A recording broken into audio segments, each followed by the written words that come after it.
Eksotisme Pulau Flores, Nusa Tenggara Timur yang memukau menjadi salah satu destinasi pulau terindah di Indonesia.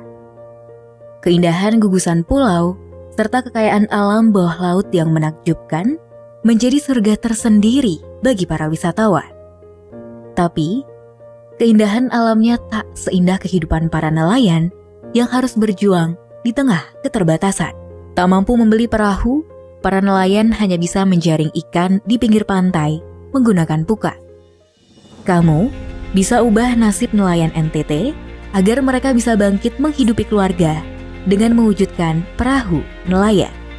Dari Abu Hurairah radhiyallahu an, Nabi SAW bersabda, "Barang siapa yang menjadikan mudah urusan orang lain, pasti Allah akan memudahkannya di dunia dan di akhirat."